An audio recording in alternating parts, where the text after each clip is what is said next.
Hi, Emilia. How are you? Thanks so much Hi, for joining me Emily. today. Hi. Uh, Um, so, what I would really love to do is get to know you a little bit more, understand more about what you do to help mums with nutrition and energy and diet and things like that.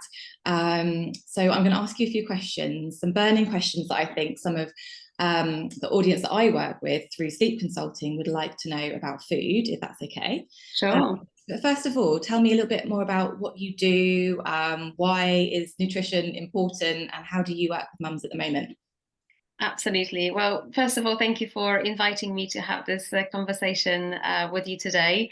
I am a mum myself, so I will start here.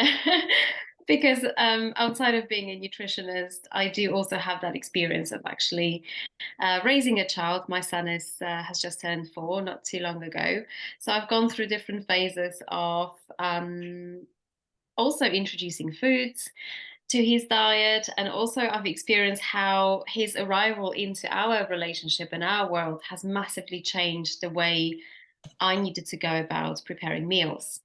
Whereas before, I would be much more spontaneous, I'll be much more driven by, oh, what do I fancy tonight? Where do I go for lunch?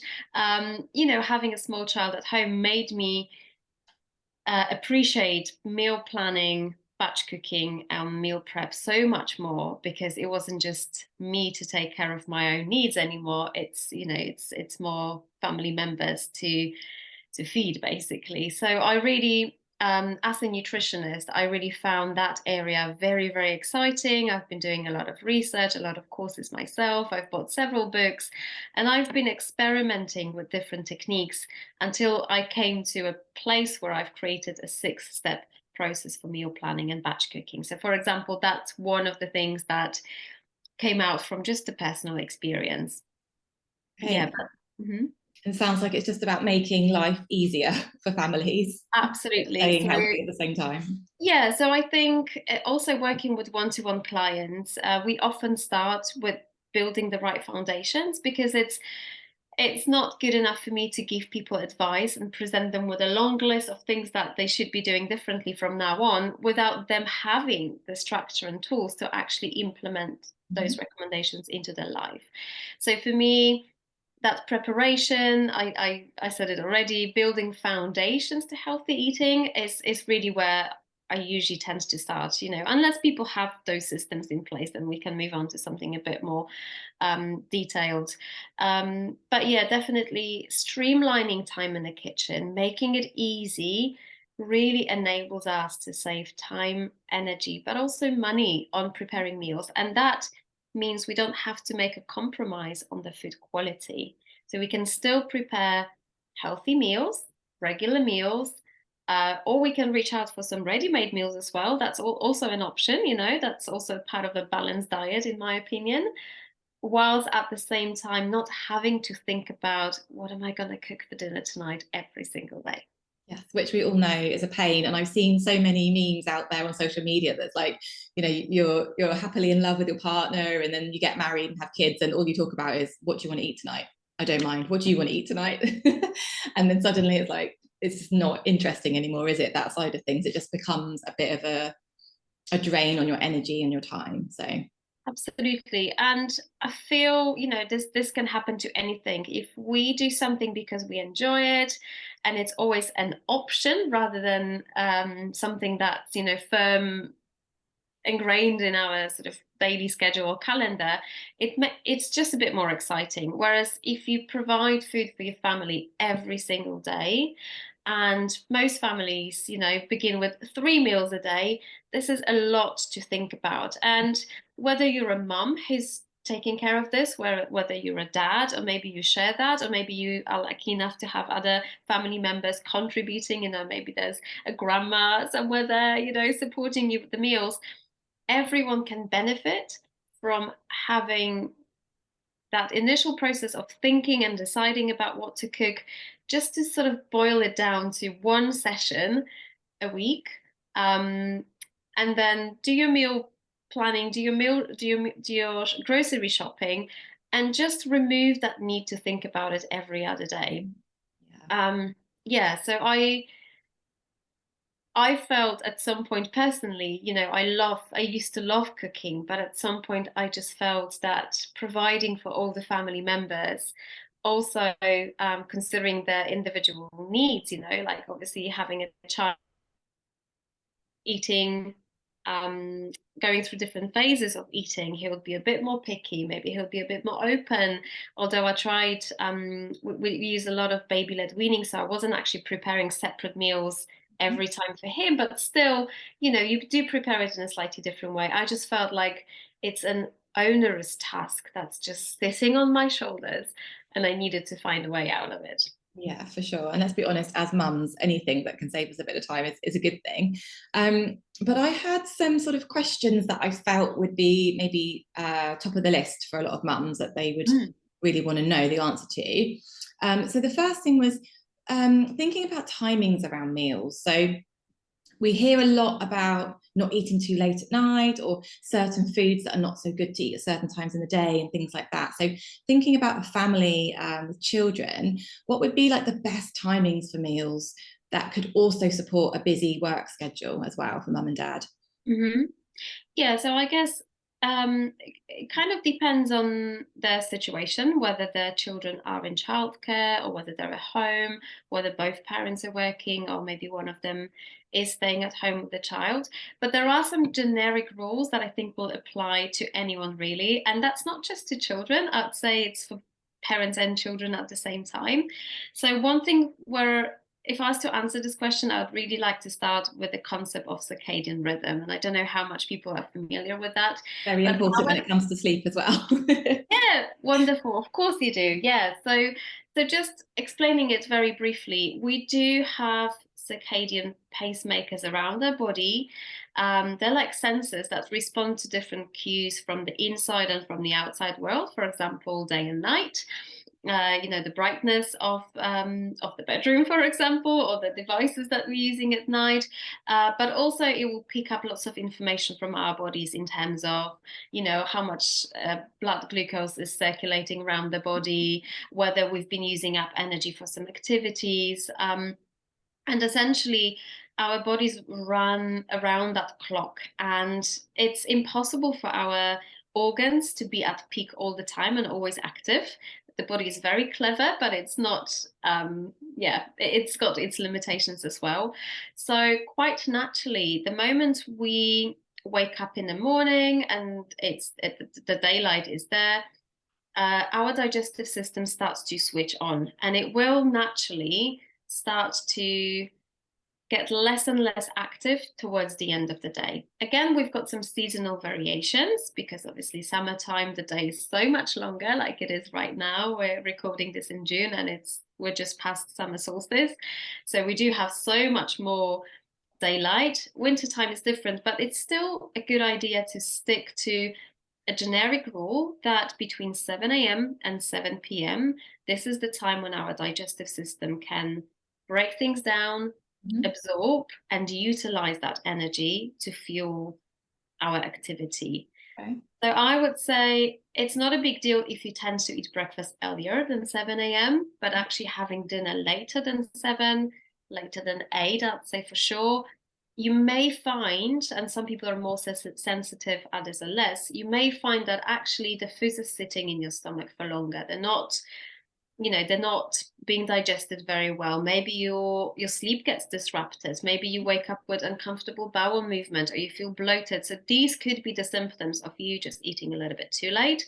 Okay. And working against that clock where the digestive system is almost about to switch off because we've got other body functions to fulfill during the night. So we're thinking about repair, maintenance, utilizing, sort of packing up that energy, putting it into our muscles and liver, etc., etc. The body needs to detoxify. So there's a lot to do at night, and we shouldn't really be disturbing those processes with food. So a general idea, 7 a.m., 7 p.m., that's your window of opportunity to eat your meals and have best chances of breaking it down Okay. very well without any symptoms. Sure.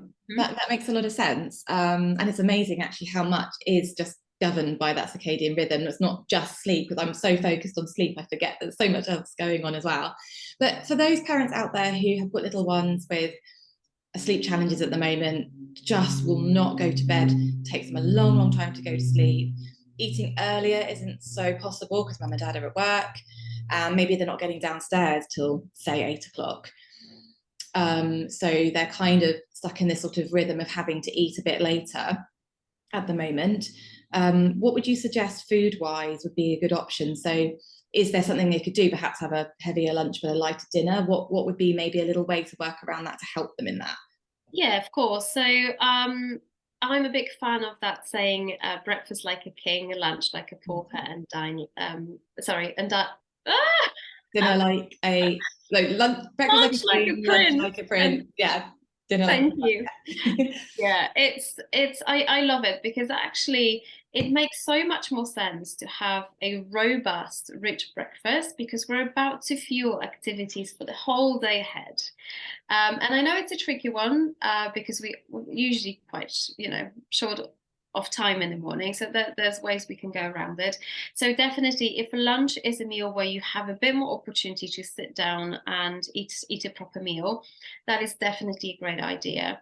And you may be surprised how little time it actually takes to eat a meal. So once you've got it on your plate, it takes about 10 to 15 minutes maximum to mindfully eat a meal. And I don't think people appreciate that. So we tend to kind of grab and go and we sit at the desk whilst actually working.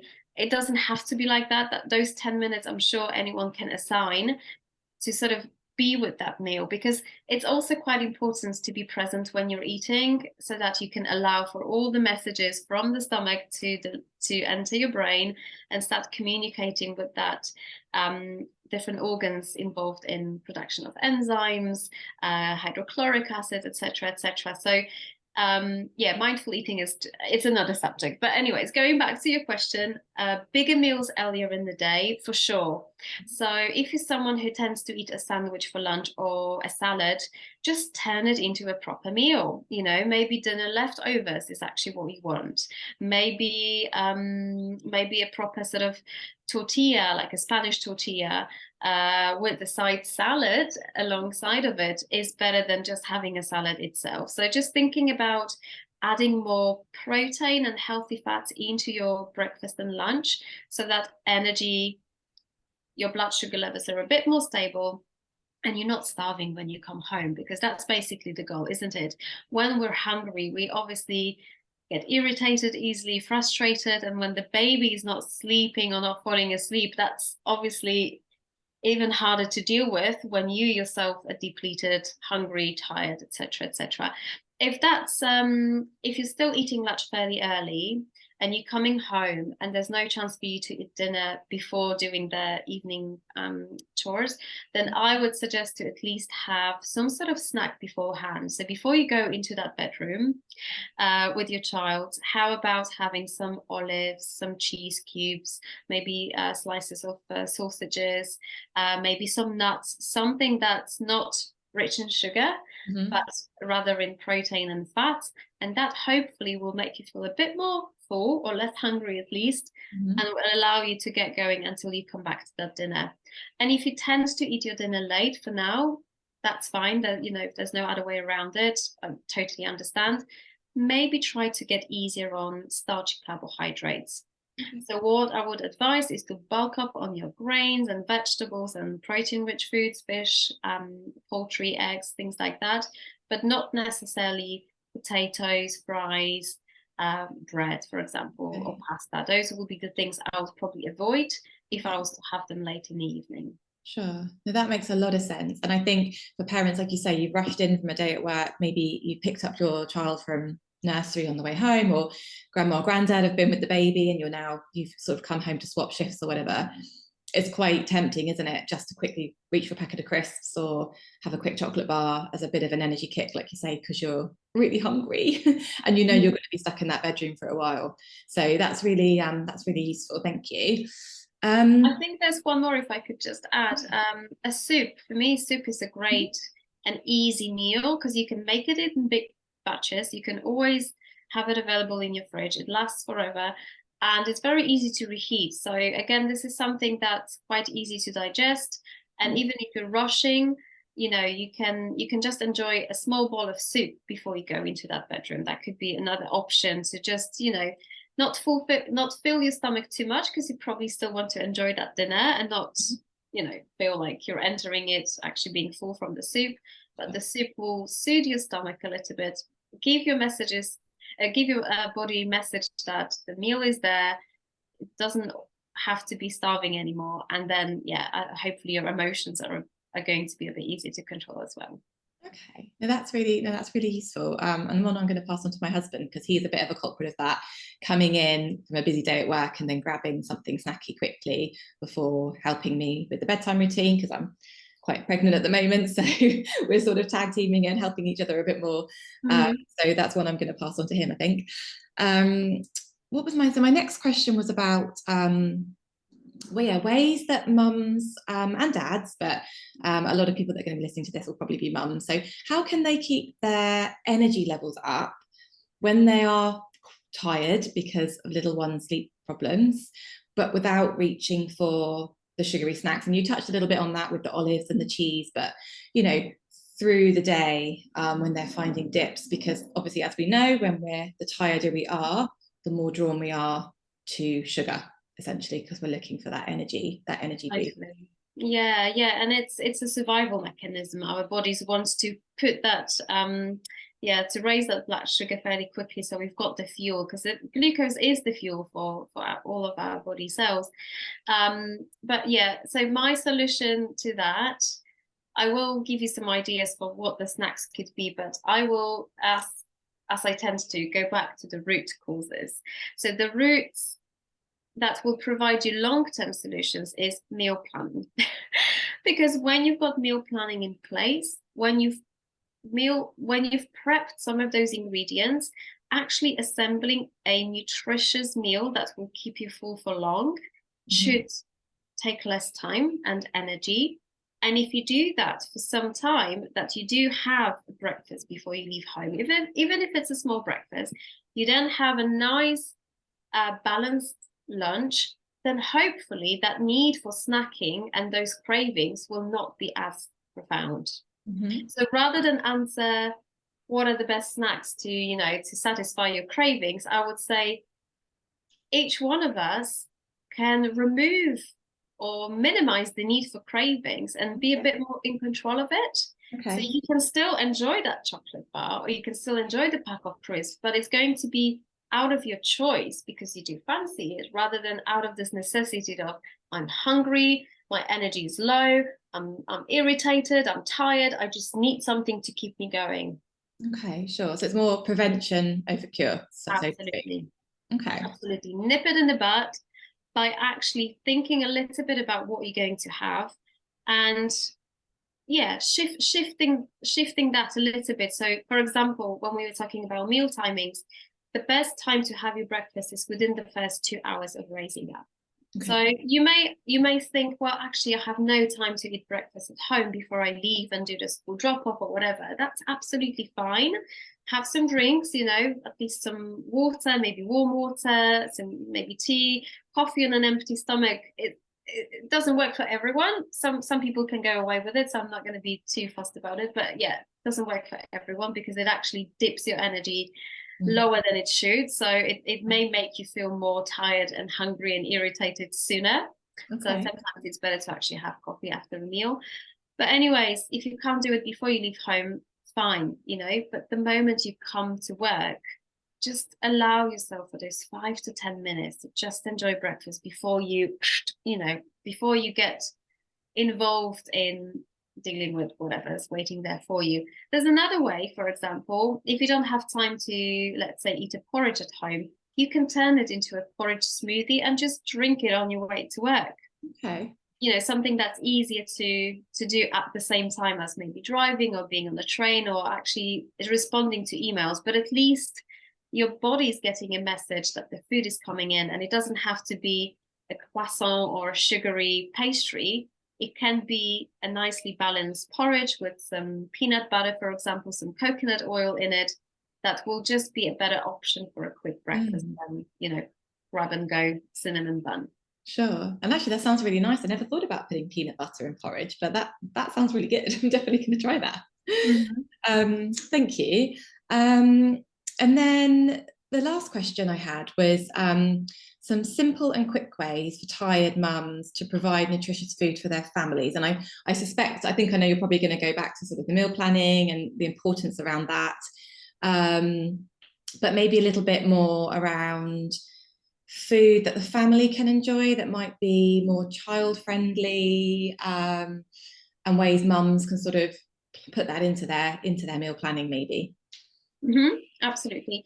So what I thought I might share around this is some batch cooking ideas, because again, these are the things you can make. So let's say you come home and you are making that dinner from scratch on that particular day. At the same time, you could be making a couple of other things, which I am a big fan of, because that just means you're maximizing your time in the kitchen. It doesn't necessarily have to translate into more time in the kitchen, because very often while something is cooking in a pan, we do have that a couple of minutes to maybe chop up another ingredients for another dish. And you have to do the washing up only once, which is something I'm always looking forward to, because I absolutely hate doing the washing up. So yeah, I think a couple of things you could be doing as a planned batch cooking session, which could be an hour and a half, let's say on Sunday, between you and your partner or other family members. You can just decide, whilst the kids are, for example, watching a movie or whatever, we're going to get our hands, and get going with this.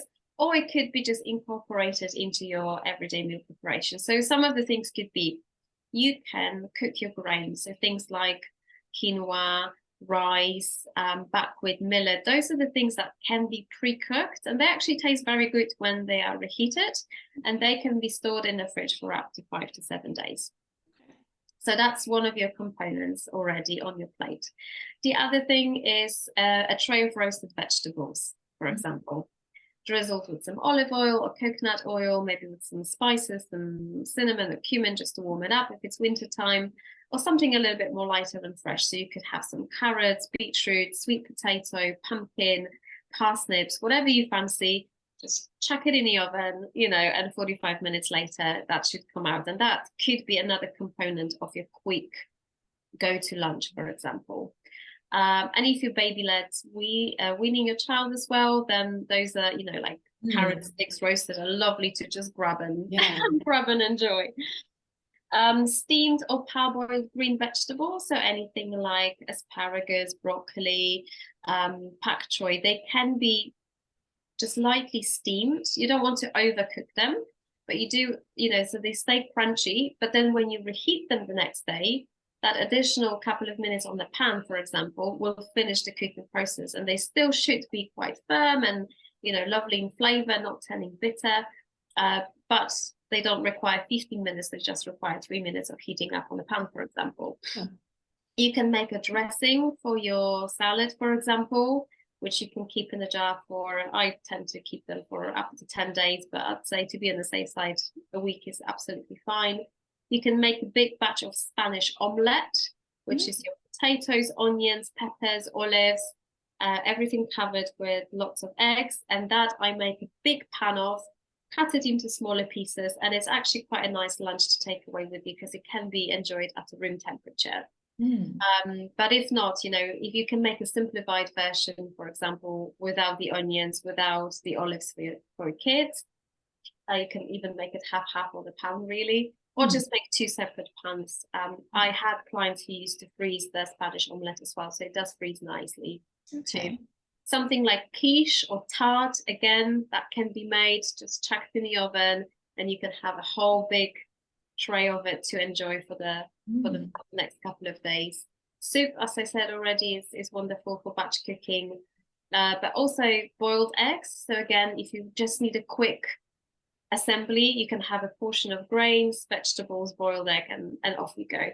And anything that's got quite a lot of liquid in it, so any curries, stews, casseroles, they freeze very, very well. So you could, for example, if you're going to come home later than normally and everything is going to be, in a rush, you could just take out one portion of it out of the freezer in the morning, and by the time you come home, you just need to reheat it. So yeah, and things like muffins, energy balls, they're also amazing just to kind of grab and go as a snack. For example, on your way back from work, or when you pick up your children from the nursery or from the school, you know, you can just enjoy a bit more, a healthier version of a muffin before you all come home and sit down to a meal. That sounds like a good idea. And then kiddies think they're getting cake, but it's healthy cake. Yeah. It can still be sweet, you know, don't get me wrong. I think there's place for sweetness in our life as well. But if it's combined, for example, with healthy fats, it will just change how our body responds to it. So you're still getting that sweetness, which you can enjoy, but it doesn't create that sort of spike in blood sugar levels and then the significant drop, which is when we start to feel irritated, hungry, overtired, etc., etc. Sure. And I guess slow cookers have a good place in busy families, right?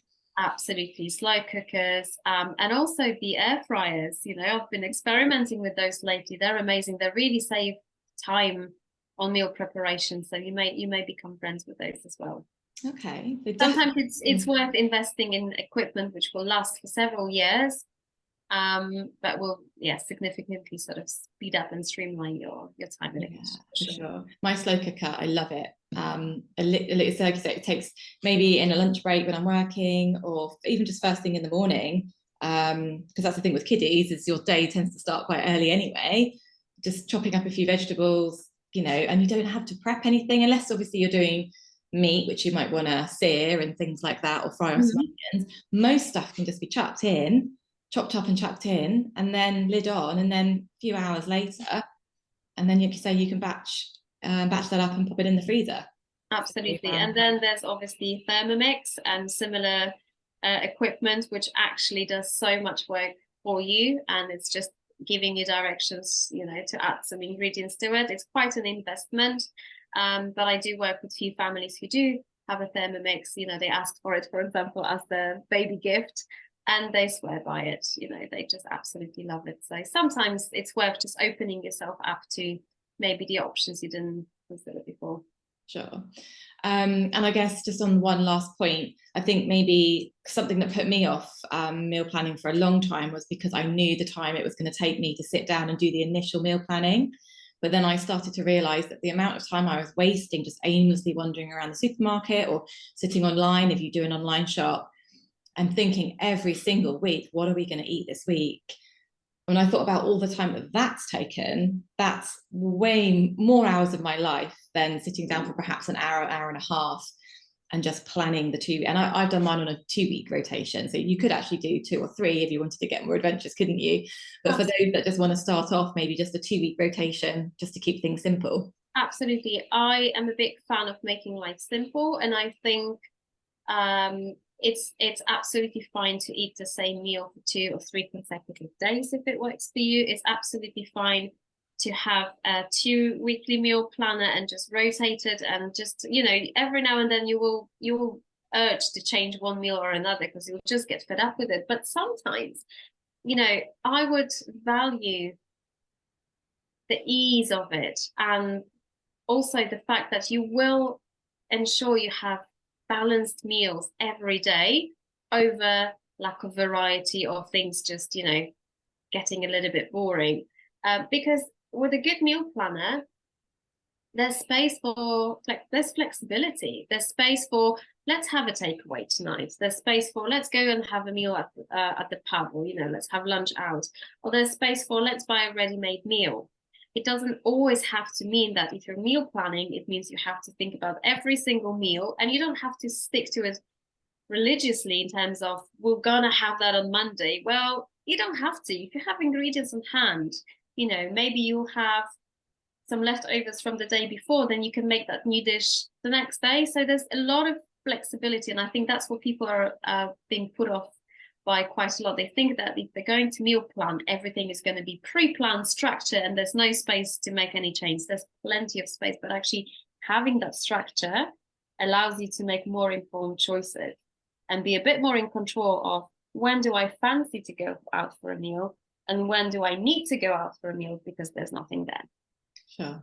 Okay, that makes a lot of sense. Thank you so much. I'm sure that will be really useful to a lot of mums and dads that are watching this. Well, thank you so much for joining me and answering my questions. Thank you for the And good invitation. luck to everyone that goes out there and puts Emilia's tips into action. Yeah, and just so you know, I have actually produced an ebook which is all about meal planning, meal prep, and batch cooking. And I think there's a structure to it which you can follow. You can introduce Right. one step at a time. And for example, one of the steps is all about looking at your calendar and making spaces first before you start adding yourself more tasks, you know, being a bit realistic, more realistic about when will I actually have time to do that? Who is going to help me? Another step is create your database of recipes. So you don't have to sit there scrolling through your phone every time, you know, thinking about the meals. You will have a place to go, either digital or on paper, entirely up to you, where you will just literally pick, okay, we're going to do this, this, and that. So the structure is there for you to follow at your own pace. And I hope this will encourage you to do more of it. And last thing I'm going to say is when I start working with clients on a one-to-one basis, we sometimes just start with planning one meal. So rather than think about breakfast, lunch, and dinner, we may just start by planning breakfast only. Okay. And once you get into the gist of doing that, you can then extend it to more meals in a day, for example. Just breaking it down. And if anyone wants to download your meal planner guide, how do they do that? Yes, so you're welcome to visit my website, which is youroptimumnutrition.co.uk. And when you're on the homepage, scroll to the very bottom of the page, and it's there for you to sort of fill in your details, and then you'll get a link to download it ASAP. So it's there for you to enjoy. Great. Lovely. Well, it's been great speaking with you. Thank you, Amy. Hopefully speak to you soon. Thank you. Have a great day. Take care.